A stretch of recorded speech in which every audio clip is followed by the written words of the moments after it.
आज वही पेज से आगे चलते हैं।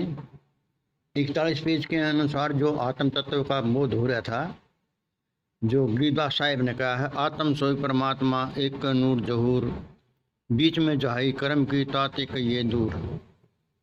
तो वही पद में पद मिल समाना है।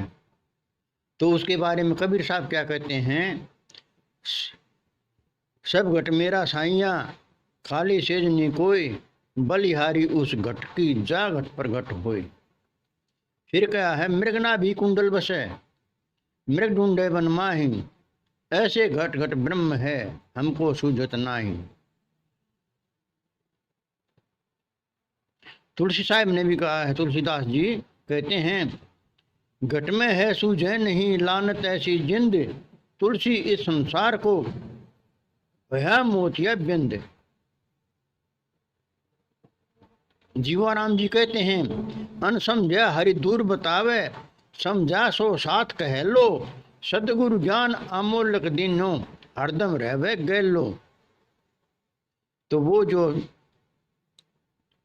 पद है, पद में समाना यही है कि हम अपनी आत्मा को परमात्मा बनाना है। यानी कि किसी भी तरह का विकार हमारे अंदर नहीं होना चाहिए। हम निर्विकारी और निर्भय होने चाहिए। निर्विकार निर्भय तो ही और सकल भय माँ, उसका स्वरूप क्या है, निर्विकार और निर्भय। आगे देखिए 47 पेज पर लिखा है, जो 18 लाख का भंडारा, 18 लाख जो साधु संतों का भंडारा है, वो ऐसे है, ये गपोड़ समझो। क्यों? जैसे अपने यहाँ निकल देते हैं भाई देशोरिकाज, अब वो देशोरिकाज उसका नाम है, देशोरिकाज। अब कोई उस देशोरिकाज में जीवने वाले सारे गांव के भी नहीं होते पूरे, कोई जाता है कोई नहीं जाता, और उसका नाम होता है देशोरिकाज। भाई सारे देश का काज। ऐसे उस समय जो ना हो सकता है 18 लाख साधु महात्मा होंगे, संत होंगे, और उन्हें इनवाइट किया गया होगा। अब कौन जाता? ये सब ऐसे ही जो है, तभी तो कहा गया, कोई कहे जो नार बतावे, कोई कहे मोचा। मोचा मतलब भाई मुझे नाम निशान सा भंडारा था, और कोई कहे ना भाई वो तो देशोरिकाज था। अरे वो नाम मात्र का देशोरिकाज, जीवने वाले थे नहीं उसमें। ऐसे ये अफवाहें होती हैं, और इनको हम जो ना, ये काल्पनिक बातें होती हैं, इनको मान के हर हम भ्रम में पड़ जाते हैं। और जो 55 पृष्ठ पर जो 70 बार शीश कटेंगे, अंधा होगा, ये होगा, ये भी सब गपोड़ है। क्यों? किसी को कहने की आदत होती है। जैसे मेरी याद ला लो, मैं कहता हूँ तुझे 100 बार समझा लिया, ये हमारी सभी की आदत होती है। हम 10 मिनट इंतजार करेंगे और आने वाले को कहेंगे घंटा हो गया मुझे तेरी इंतजार करते। ये एक तकिया कलम होता है, ये एक कहने का भाव होता है, एक आदत होती है हर एक की। ये 70 का कोई मतलब नहीं है कि भी हम 70 जन्म जो है ना अंधे होंगे और जो है शीश कटेंगे हमारे, नहीं। ये सिर्फ भ्रम है, ये एक दिखावा है, एक डरावा है, ये डराया गया है ये।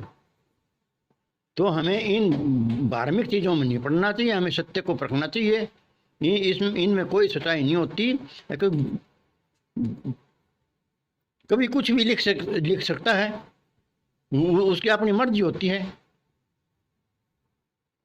और जब ये 63 पेज पर जो लिखा है, पंजाब खोड़ का परिवार जो है नरक से स्वर्ग में रहने लग गया, लिखा है यहाँ 63 पेज पे, पंजाब खोड़ का परिवार स्वर्ग से में रहने लग गया, नरक से निकल के।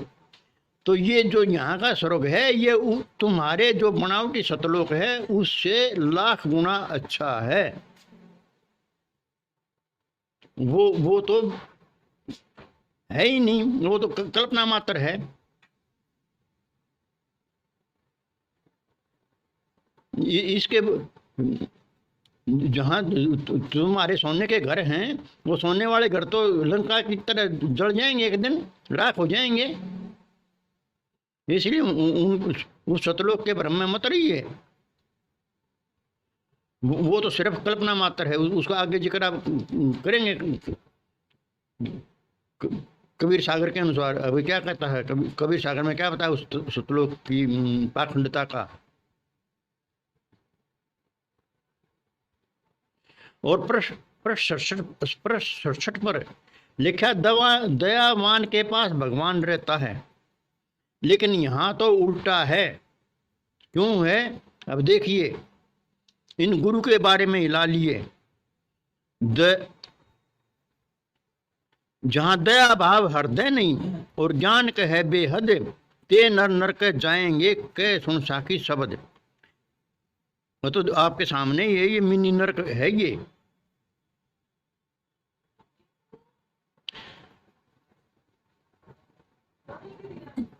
उन्नीस 11/2/14 को यदि दाव काल का लग जाता और बिना टिकट सतलोक पता नहीं ये कितनों को ही भिजवाता। शुक्र करो सरकार का जिसने करी नहीं सकता ही। जहां भूखे प्यासे सेवक मारे और 5 की बलि चढ़ाई, तो ये तो ऊपर नीचे से बटाबट नहीं होने लगी और सिलेंडर नहीं फटे, नहीं तो वहां सभी सतलोक भेज देते। आज ये कोरोना सभी को सतलोक ले जाने लग रहा। और क्या है, अब देख लो, वो 1 लाख वाला नियम और 1.25 लाख वाला नियम फेल करके रख दिया कोरोना ने। ये सब मन का संकल्प विकल्प होता है, लेकिन अज्ञान बिना हमने उसको यूं का यूं मान लिया। अब ये 1 लाख रोज खागा और 1.25 लाख पैदा करेगा, जो कि सृष्टि का ओढ़ नहीं।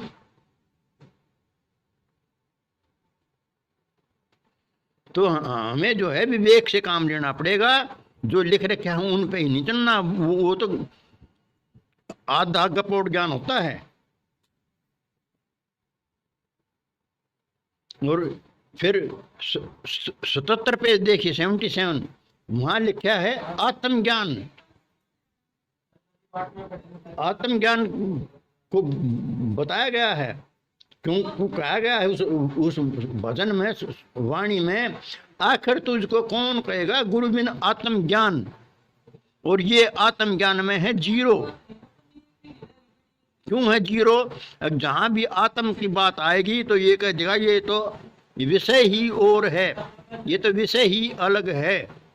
उसको आत्मज्ञान वाली बात को छोड़ देता है, जो कि गीता के 13वें अध्याय के 22वें श्लोक में साफ कहा गया है कि इस देह में स्थित यह आत्मा ही वास्तव में परमात्मा है, जिसे हम भिन्न भिन्न नामों से पुकारते हैं। कबीर भी एक शुद्ध आत्मा है और हम हैं विकारी आत्मा। वो थे निर्विकारी, वो थे शुद्ध आत्मा, हम हैं अशुद्ध आत्मा। हमारे आत्मा में, उनकी आत्मा में दिन और रात का अंतर है। इसलिए हमें सत्य को समझना चाहिए और जो लिखा हुआ है उसके ऊपर गौर करना चाहिए। ये क्या लिखा है, इसका क्या भाव है, क्या नहीं है। ऐसे ही उसको सत्य मान के नहीं चलना चाहिए कि भाई ये ऐसे ही है, ऐसे ही है। और जो 79-80 पर जो अरट का सीन दिखाया है, अरट कि भाई ये संसार अरट का कुआं है, तो सतलोक भी अरट का ही कुआं है। वो उससे भिन्न नहीं है सतलोक, क्यों वहां भी आते जाते रहते हैं आदमी। अब वहां से आए थे, अब हम जाने की कोशिश कर रहे हैं, तो वो अरट के कुएं से बाहर थोड़ा ही कोई। तो ये हमें सोचना चाहिए कि भाई क्या है। इन सब बातों पे हमें गौर करना पड़ेगा और तब जाके जो है हमें सत्य का बोध होगा और सत्य को जान सकेंगे। इसलिए पार्क की तरफ चलिए आप और विवेक की बनिए। शब्द विवेक की पार की सिर मस्तक के मोड़, सब संतों को बंदी अपने अपनी ठोर। इसलिए शब्द विवेक की बनिए।